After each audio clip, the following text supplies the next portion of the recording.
Thank you very much. The Columbian is pleased to welcome candidates for state representative from the 18th District, number 2. I'm Greg Jane, the editorial page editor here at the Columbian, and I will let everybody else introduce themselves. Craig. Hi, I'm Craig Brown. I'm the Columbian's editor, and I've been a resident of the 18th Legislative District for about 30 years. And Ben.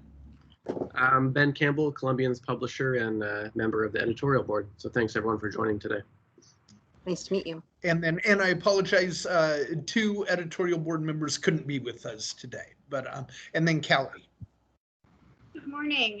My name is Callie Hare. I cover state politics for the Columbian, and I'll be reporting on this meeting, but I won't be participating in it. Nice to see you, Callie. And thanks again to the candidates for joining us. Why don't you take 1 to 2 minutes, introduce yourselves, give a little bit of background and why you are running for this position, and after that we'll move on to specific policy questions. And we'll start with Larry. Well, yes, good morning, and I wish we could be around your table in that sweat room. We put all of the candidates through hell, but generally, and I guess this is what we have with the pandemic. So thank you for holding this again.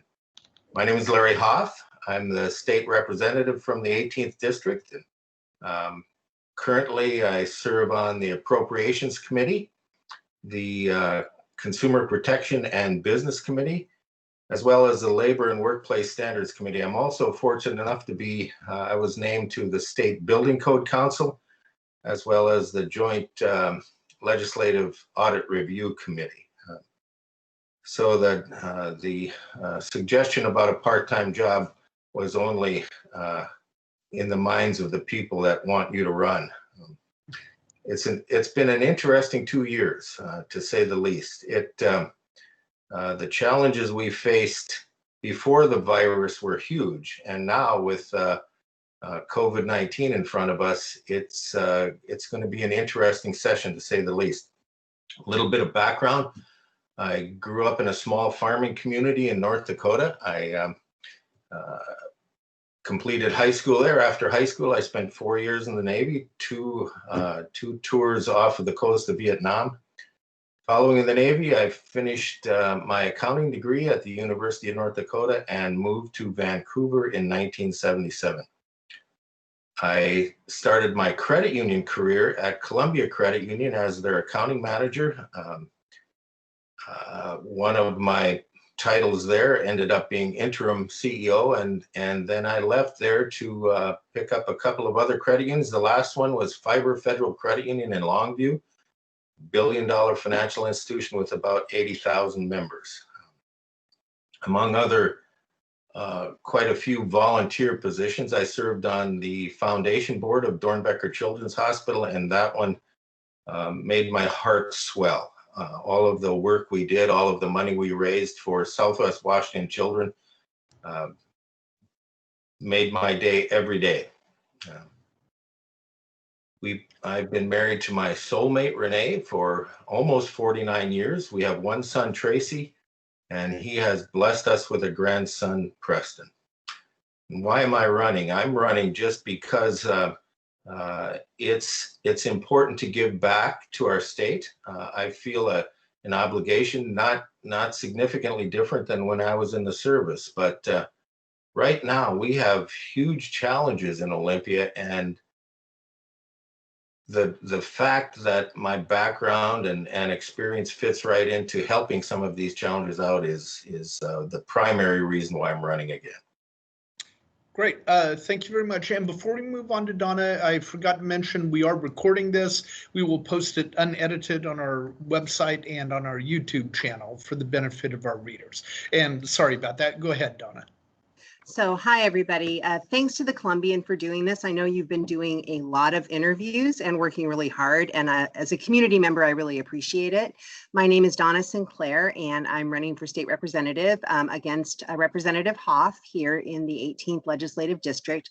I am a Washougal School Board member. I'm the legislative liaison to the board, and I'm also on the government to government task force for tribal sovereignty curriculum. So that's something that's been really interesting for me. I'm formerly on the Washougal Planning Commission. I'm a history professor at WSU Vancouver, a community historian, and I co-directed the Clark County Stories Project out of the Clark County Historical Museum.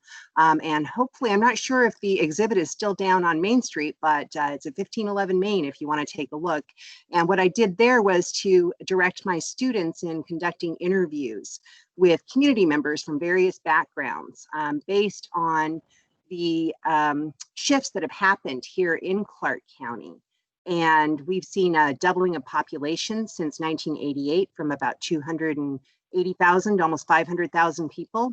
And so my students chose people from various backgrounds. We interviewed them, we created an exhibit, and then the following year, we also worked on Clark County conversations. And part of what I learned and part of what my students learned was that the people in Clark County may come from very different backgrounds, but they have a lot in common. And those things are things like family and community. And that's really demonstrated in that exhibit.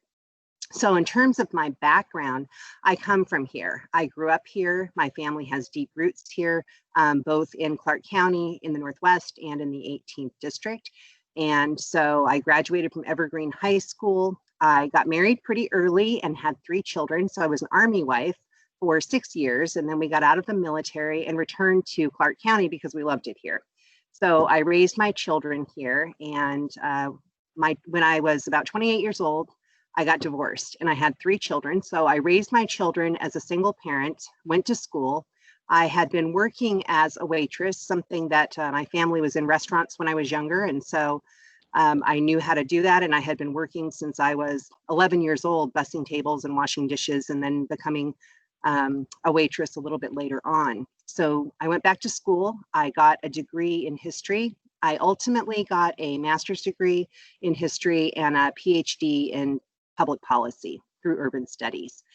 So I have a pretty deep background in terms of policy issues and an understanding of this region by working through the Center for Columbia River History, the Confluence Project, the Washington State Historical Society, that I think is really valuable and would be valuable to the voters of the district. So why am I running? I'm running because I want us to look back 50 years from now and feel like the people who are in charge of this community did a really good job of dealing with the pandemic, of dealing with creating a future that's sustainable. And because I feel really strongly that it's important to create an economy that works for everyone. I come from a working class background. I have extensive experience in education. And so that is an issue that's really important to me. And I'm sure we'll talk about that. And then affordable healthcare is something that I have grappled with my entire career. I've had I've worked a lot of part-time jobs. This wouldn't be my first one. And so I've had to juggle healthcare, covering children through help with Washington Basic Health. And that's a really big issue. And so finally, I really feel like the things that are important for our public, for public health, need reasonable, responsible decision makers who will do the homework, who will do the research in order to untangle the complex issues of government. And I believe that we have a role for government that's really important. So great. thanks. Well, thank you. And again, thanks to both of you. Let's start out. Obviously, you both mentioned the pandemic. That's going to be a huge issue moving forward. How should the legislature approach that, specifically regarding the budget and the budget shortfall? We'll start with Larry. Well, the legislature should go back to work. Currently, we're unable to really participate in whatever the fixes may be.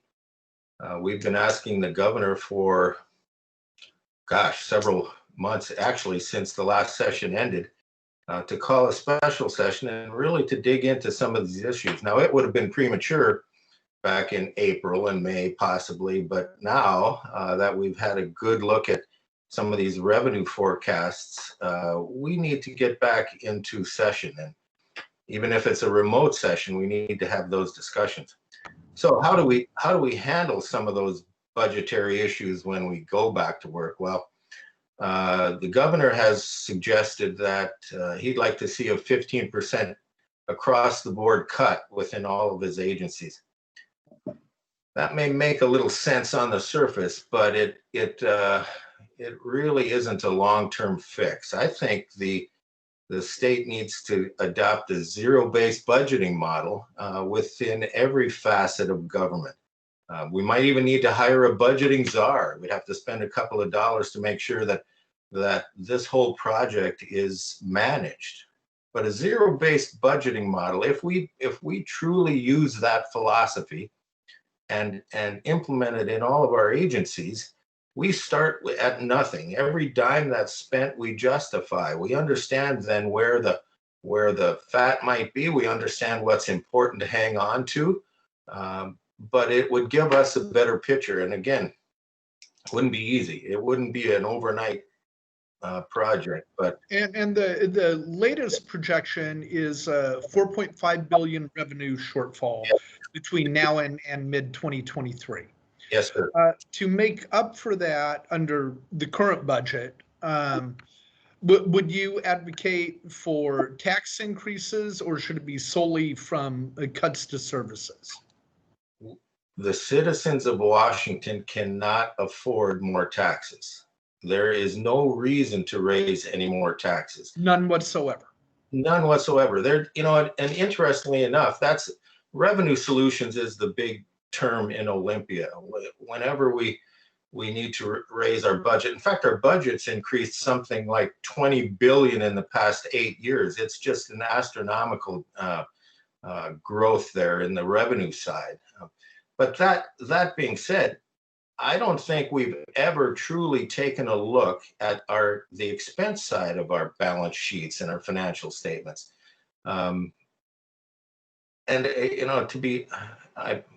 My background is in finance, so I've been a bean counter for a while, and the things I see in Olympia where we could save $1 or $2 would add up to a few, but really, if we dug into each agency right at the studs level, I think that would make a difference. So no, I'm absolutely opposed to any income tax increase. And so then it would all come from cuts. What would you propose cutting? I can't answer that question right now. It would be ludicrous of me to say cut this or cut that. I can tell you where we probably shouldn't cut, and that's with our primary responsibility in K through 12 education. But short of that, I think it takes a study to take a look at it. As somebody that's going to sit down with every agency and say, justify your budget, justify your existence. What should we keep? What shouldn't we keep? I can't answer the question and say we need to get 4 billion from here or $500 million from there. That would be a wrong answer right now. Okay. And we'll come back to that. Let me move on. Donna, how should we approach the budget?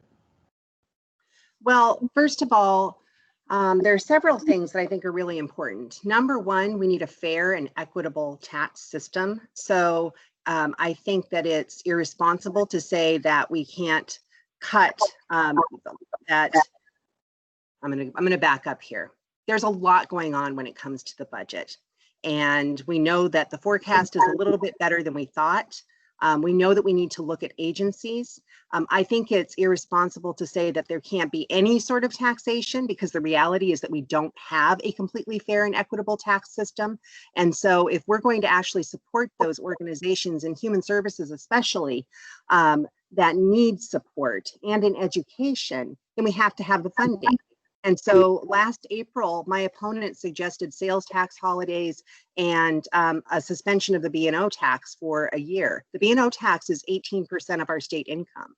So I think it's really important that we actually have people in place who will ask questions, ask the right questions, and dig into the complex issues. Now, I've worked for state agencies, and I know that they have never recovered from the cuts that happened in 2008. I worked for the Washington State Historical Society at that point. And my job was actually incrementally reduced from 5 days a week down to 1 day a week until they cut out anybody in a position here in Southwest Washington. So state agencies, the idea that we have never looked at an expense side of things, I think is probably a little broad. I'm sure that there's fat. There's a lot of fat in some places, and we need to find those places, and we need to be open to doing something about them. But we also need to be open to thinking about creating an equitable tax system. And right now, again, my opponent voted against an aerospace manufacturing tax last year, and then Boeing actually gave up their tax credit. So we have resources here, and we need to talk about what they are, and not just say no taxes ever. So to generalize, and I realize it's much more complex than this, but you would probably lean towards some revenue increases and some cuts to the budget. I would not take anything off the table when it comes to cuts in budget. We're going to have to do that, and we know that. So I would really dig in with the really smart people that are in the legislature, and I would work across party lines to do that. I would find bipartisan agreement on the places where we can cut, because I think that, and I think that Representative Hoff agrees too, that we really need to protect those who are most vulnerable. But you can't say we're not going to cut education, but then not support education. You can't, it's irresponsible to just say that we're going to cut taxes, but not have any sort of replacement tax. So I think it's complicated, and it's going to take a lot of work, and it's not going to be easy. So if I get this job, I'm prepared for that. Now, and Larry, I want to follow up. Is it accurate that you proposed a sales tax holiday and a year's suspension of the B&O tax? Absolutely. Donna obviously gets a few things wrong in her dialogue, but she got that one right. I did. And if you take a look around Clark County and see what kind of businesses and all of the businesses that are suffering, we knew that going in, which is why we suggested that the B&O tax would be forgiven for a year. It's only right to take a look at what our engine is going to be in our recovery sense, and that's our businesses, and that's why we propose that. Okay. So may I address that? Sure. So something that I think is really important is that B&O tax doesn't get paid unless you have income. And so I think that it's possible that the tax credit that goes with that could be raised. But the idea of just suspending the B&O tax is literally not providing funding for a major portion of our funding. That's problematic. And my husband pays the B&O tax in his business. So it's not as onerous as it's made out to all the time. Let's look at where it is onerous and do something about it. Okay. And I don't know how everybody else is doing it. I'm getting a little bit of feedback. So if I ask you to repeat something, I apologize. That's why. You're kind of going in and out at times. Let's see. Craig, did you have anything?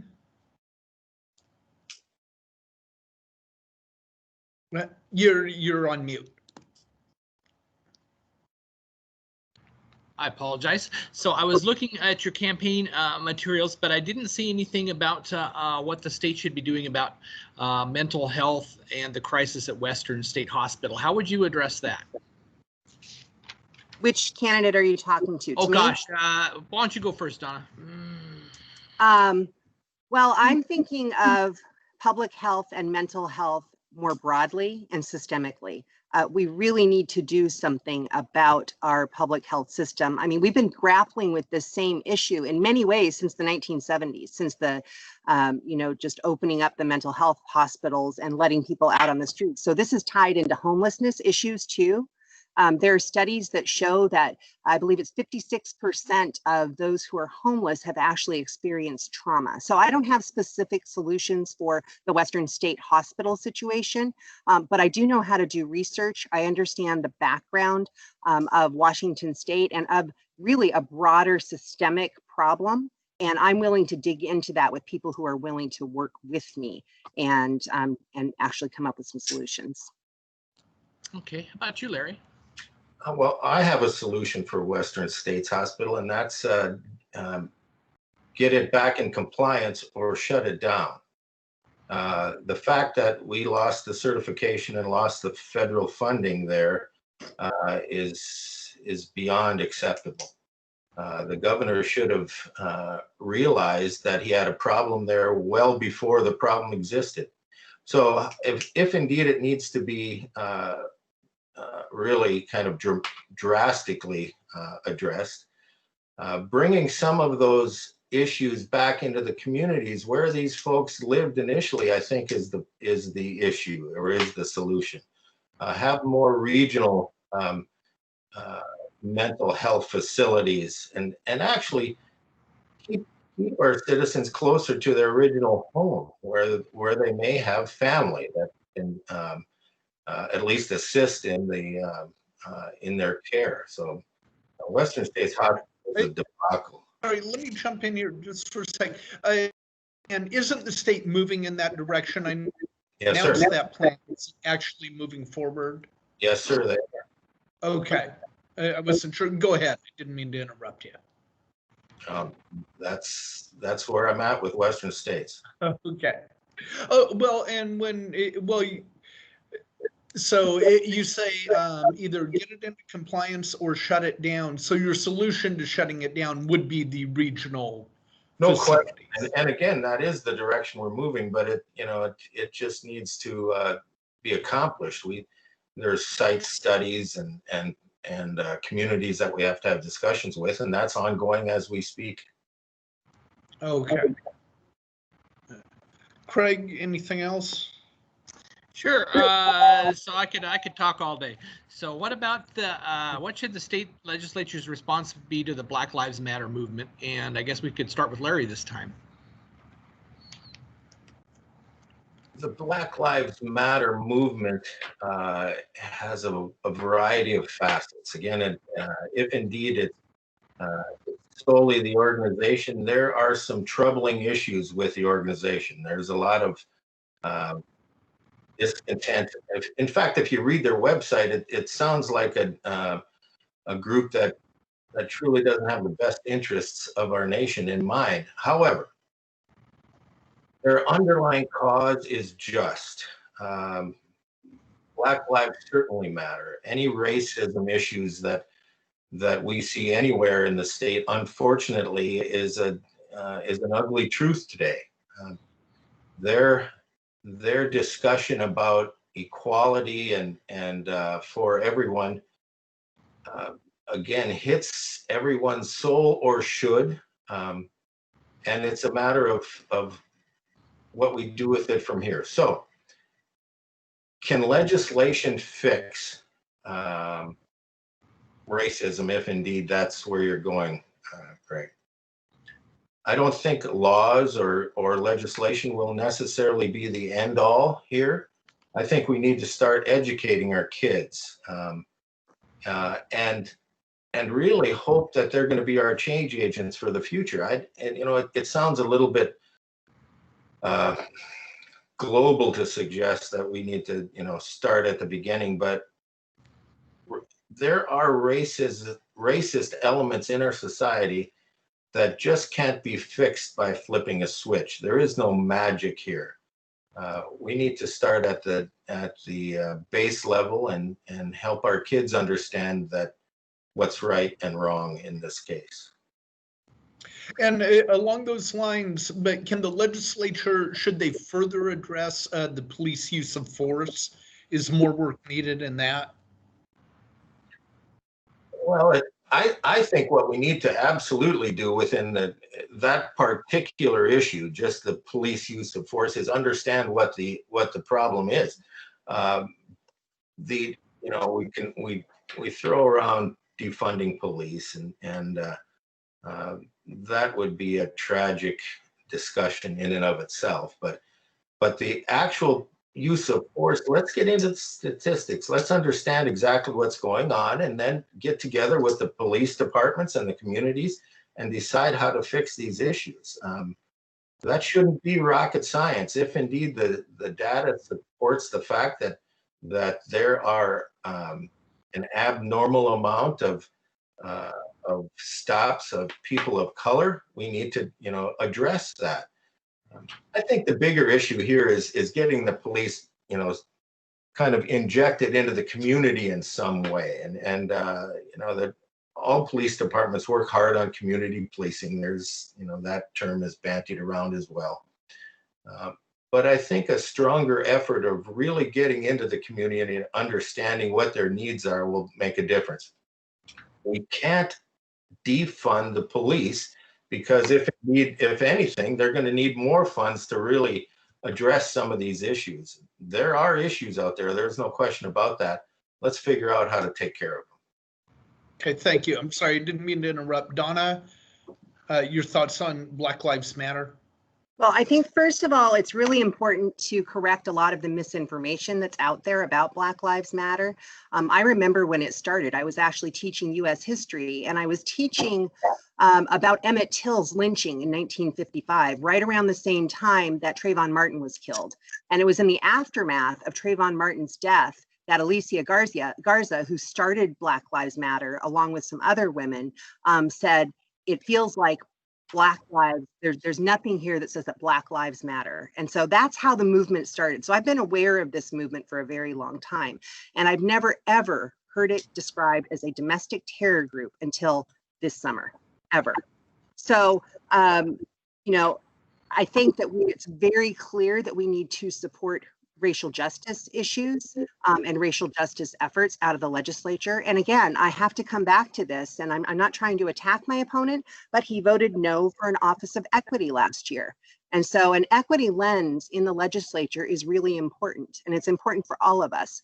We know that there is systemic racism in education, healthcare, housing, and there are environmental disparities. We can actually see that in the environmental disparities map that's created, that's available for us to see where neighborhoods have environmental issues. I think that it's really important that we actually implement an equity lens in our policy making. That's something that we're doing through our Washington State School Director Association. It's part of our legislative agenda to actually say, when we look at things, we will take an equity lens. And that means addressing issues that have to do with race, but also issues that have to do with poverty, with gender, and with anything else that actually creates an inequitable system for children. And I'll also say, and you're probably going to ask me about policing next, or? Sure. Okay, I just want to respond. So again, we hear defund police. Part of the way that American history works is that there are movements, and oftentimes those social movements have legislative outcomes, but they're not directly connected necessarily. In this case, we know that the Black Lives Matter movement, the refrain defund police, which by the way is something I've never said, that particular refrain has pushed people to create a task force in the state legislature right now, where they're re-examining things like de-escalation techniques and police accountability, and also, considering how do we do things like implicit bias training. So I agree with Representative Hoff that we need to begin with education. That's what I do for a living. And if we can understand the problems, we might be able to do something about them. Hey, is it okay if I just jump in for a second? Yeah. Please do. Donna mentioned the fact that I voted against the Office of Equity. She's right on there. I did. I will vote against increasing the size of government when I think the local community should be taking care of these issues. And the Office of Equity was stacked with a lot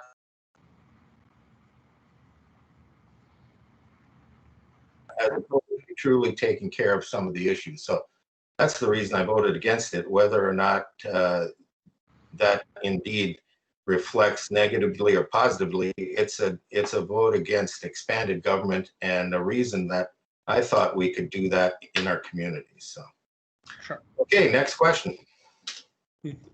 Donna, how are you going to vote on Referendum 90 regarding comprehensive sex education in the schools?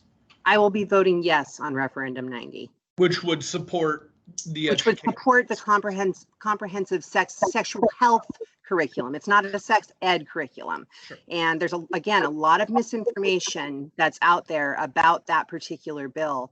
And so I'm definitely voting yes on that. That is a bill that actually supports safety for children. Children in the early years do not, all the things that people are hearing about this are not true. That curriculum does not support sex education for little children. It's social emotional health. It deals with issues of bullying. It's issues of ensuring that children know how to go to a safe adult and say that they, in case something happens to them, and it's consent. I teach at the university, and in fact, I taught some students who came from the 18th LD who were upset that they hadn't had any sort of sex ed opportunities because consent is really key. It's really important. But most importantly, and I want to clarify something, that is that this particular bill actually strengthens parental notification and local control. Local districts decide on the actual curriculum, and parents are notified every single year of specifically what will be taught at each grade level. And I think that's really important. Okay, thank you. Larry, your thoughts on Referendum 90?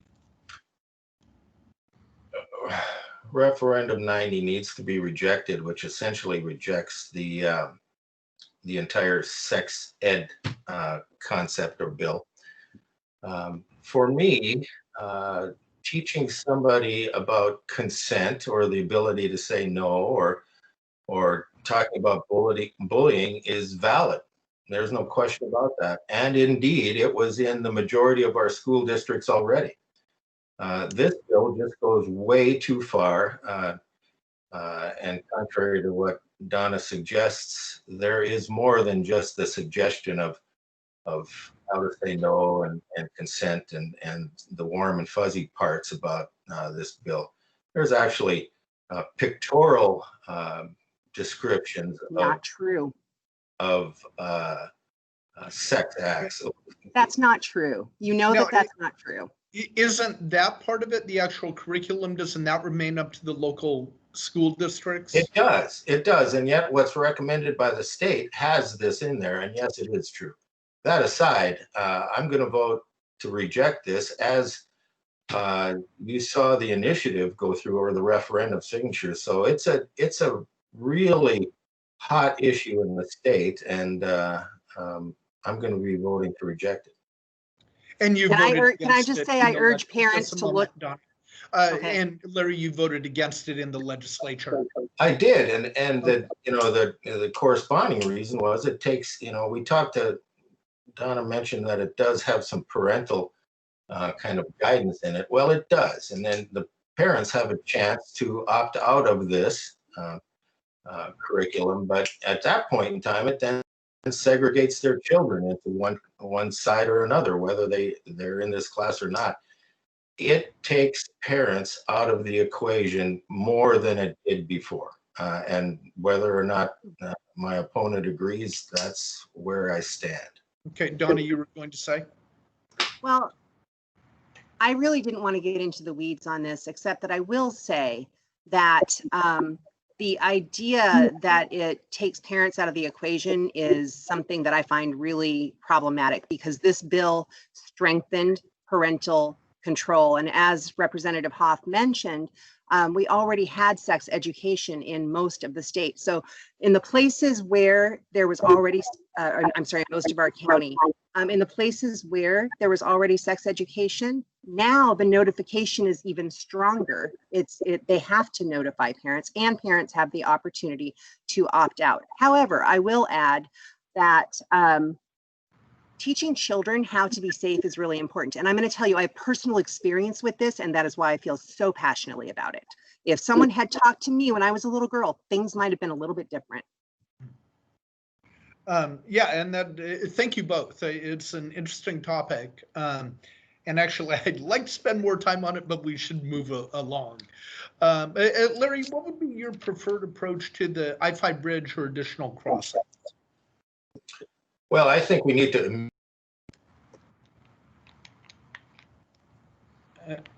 We just need to get that bridge replaced. We've been. And I'm sorry, Larry, on mine, at least you froze up. Could you please repeat that? I apologize. Sure. That's okay. You're the boss. We need to immediately look for a third and fourth crossing of the Columbia River, and while we replace the I-5 bridge. And as we design this bridge, let's pay close attention to the congestion issues. If we just replace the bridge, congestion isn't going to be solved. There are on-ramps and off-ramp issues that we can address at Jansen Beach and here in Vancouver that should add to some of the congestion relief.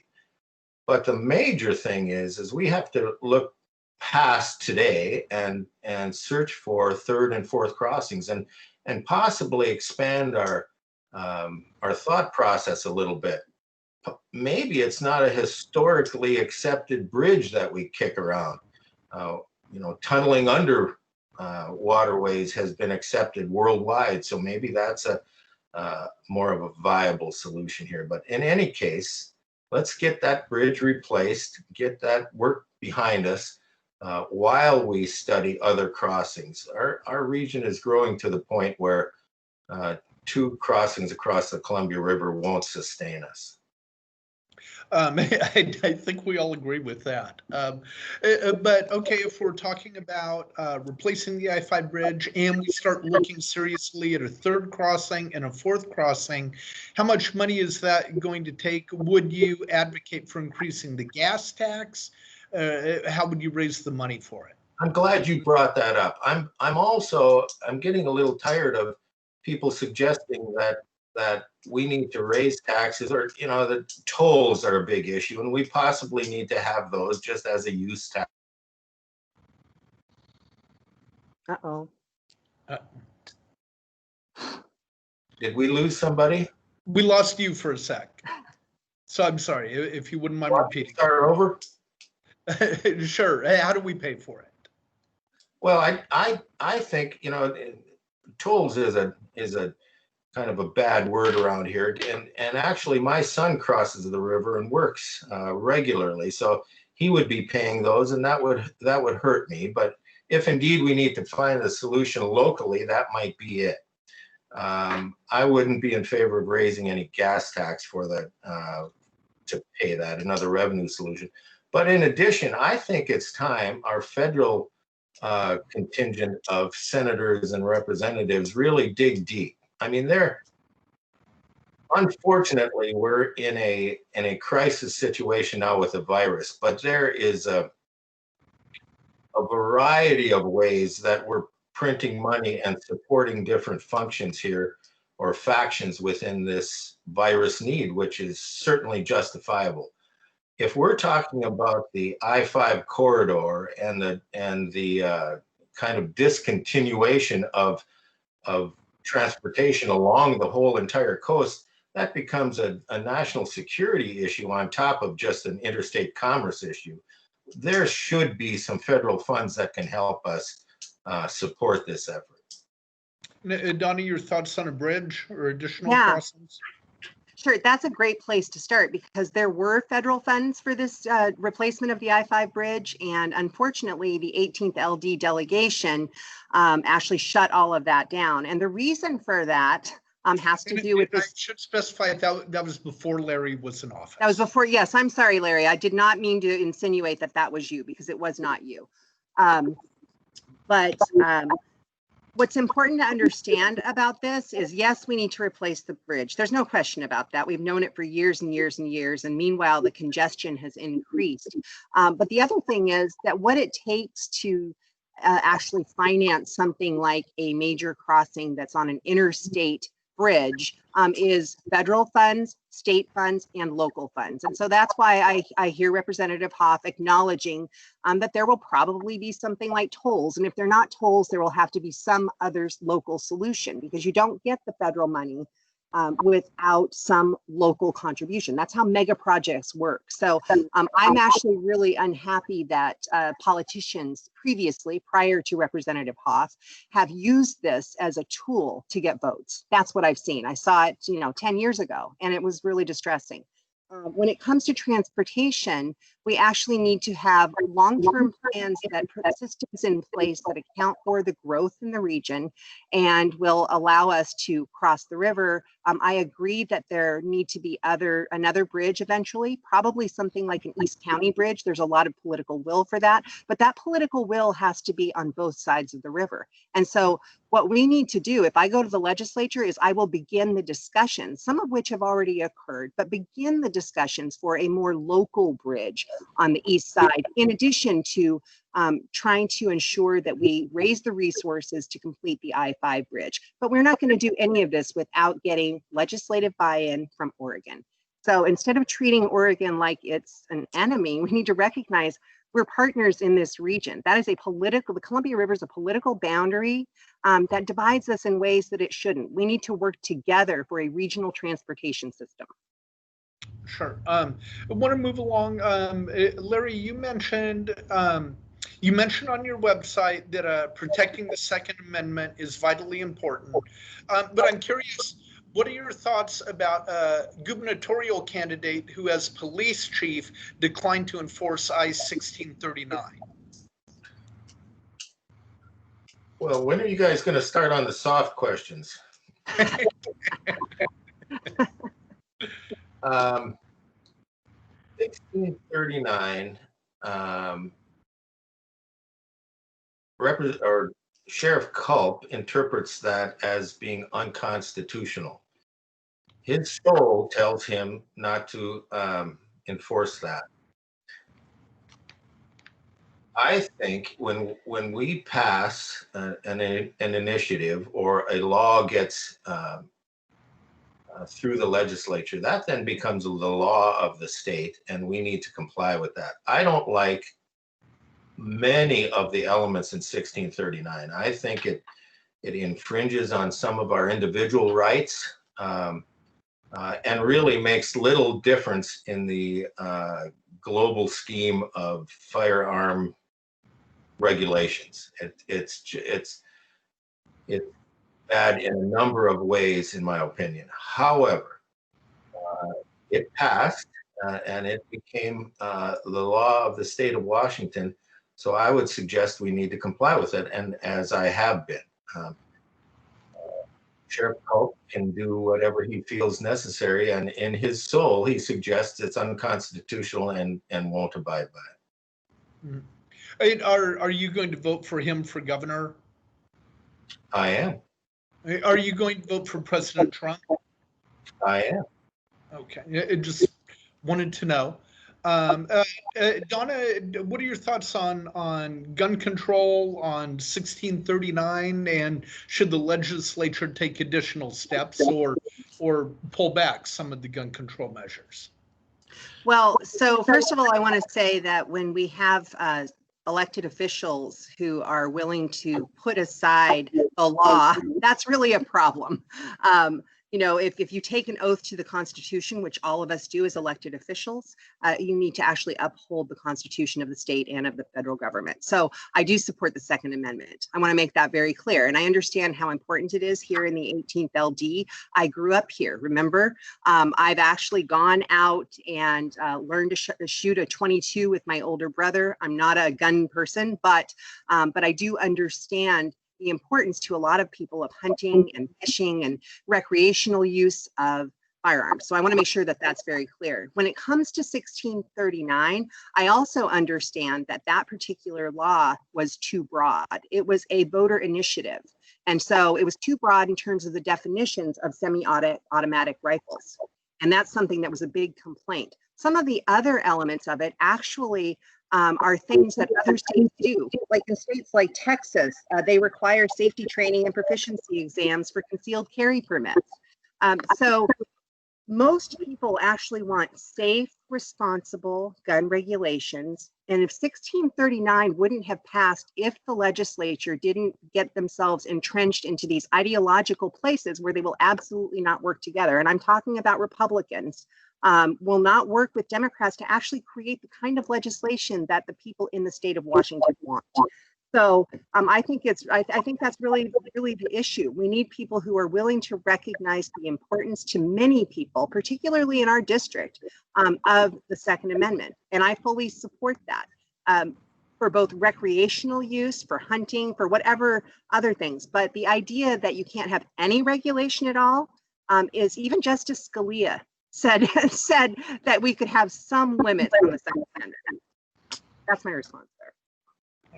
And I just want to add too, this is another thing, and I have to bring this up, but Representative Hoff voted against registering firearms transfers in the last legislative system. So that's the gun show loophole. He voted against that. I think voters need to know that. And the previous session, he voted against banning ghost guns.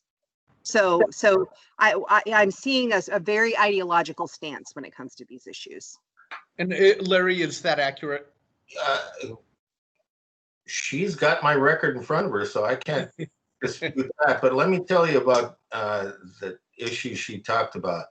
The transfers is really it does nothing to save lives. That's ridiculous. But that aside, in particular, the ghost gun issue, it talked about 3D printing of guns.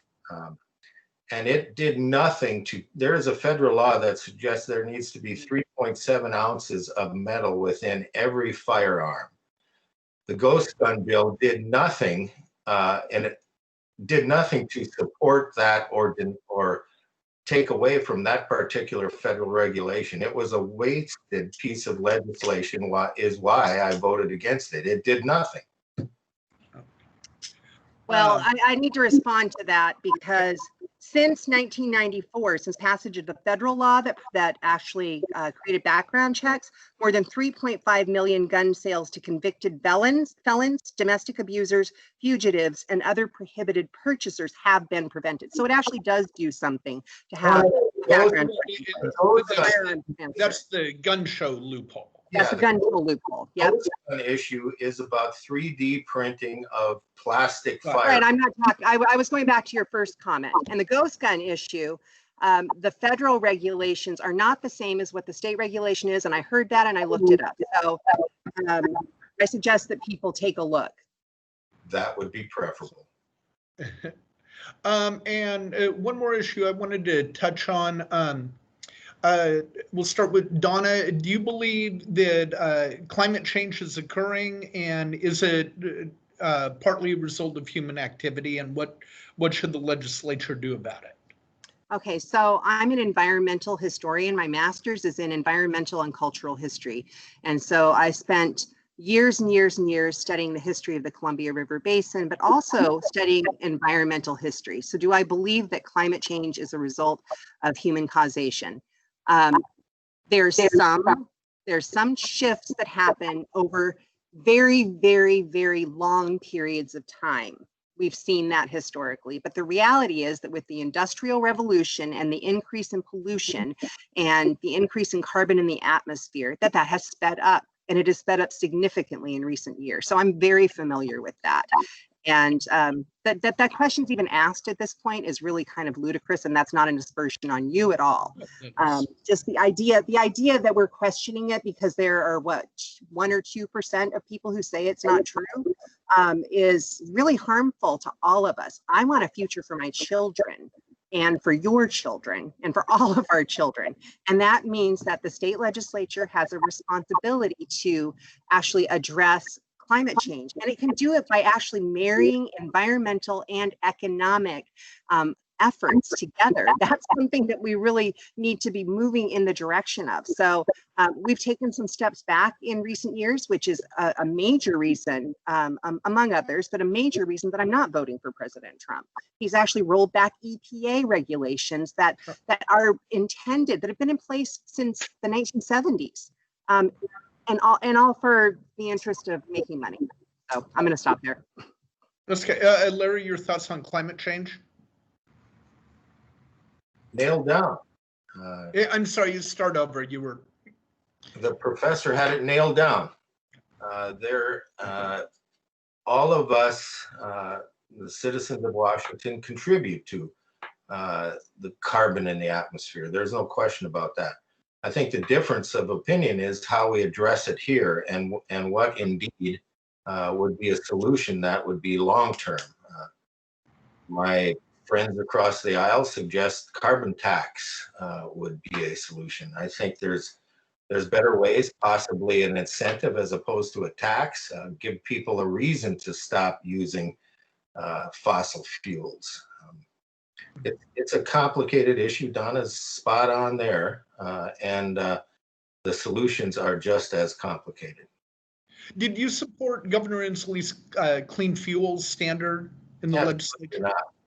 That would have placed somewhere between, there's a variety of estimates, I think somewhere between 17 and 45 cents a gallon on currently at the pumps, and I couldn't support that. Okay. Craig or Ben, do you have anything specific you want to ask? I answered my two questions, so it's been a discussion, and I just want to say how polite candidates are and how much I appreciate that.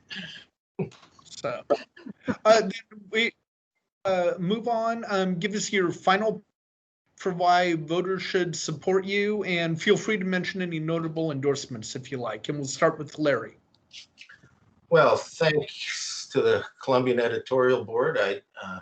Again, and thanks to Donna, these type of exchanges are valuable for the citizens, and essentially don't allow us to interrupt as local debates or national debates have turned into. I appreciate the exchange, even though we have differences of opinion. That's how things are discussed and solutions are determined. I'm really certain that this time within the 18th district, it's a clear choice. My opponent is I'm 100% sure a great professor. And she's a very good school board member, I know, because she's visited my office a few times.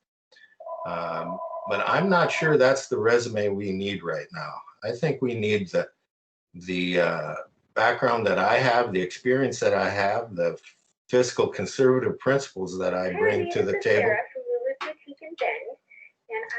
Can you hear that? Oh, yes, you can. That's a landline that we should take out. In addition, I really think it's a clear choice, and it will be an interesting decision on November 3rd. So we leave it up to the voters, and I don't think they're going to make a mistake either way.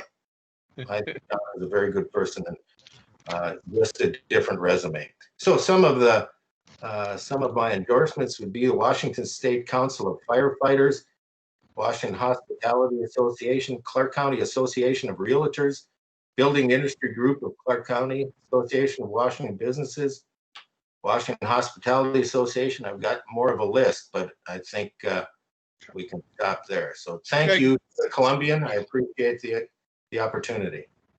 Great, thank you. And Donna. Thanks so much. And thank you, Representative Hoff. I do agree that it's really important that we have civil discussions and civil debate. And that's part of the reason that I started running for office in the first place. I saw the lack of civility that was happening all around me. And local politics is a place where we can actually deal with that. So Representative Hoff said a couple of things.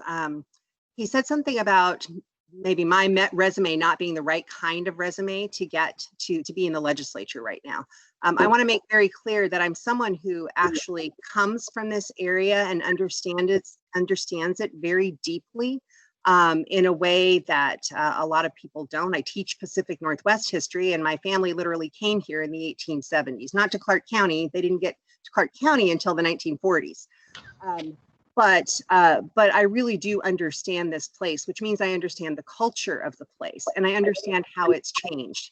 I also have the skills and the knowledge and the support of the role of government in making change and doing what we need for communities. So, you know, last year, and another reason that I ran, and again, this is not intended to be negative, but last year I literally heard my Representative Hoff, say that the legislature steals taxes from its constituents. That's not what happens. The legislature is charged with using taxes responsibly and ensuring that we meet the common welfare. And we need that now more than ever.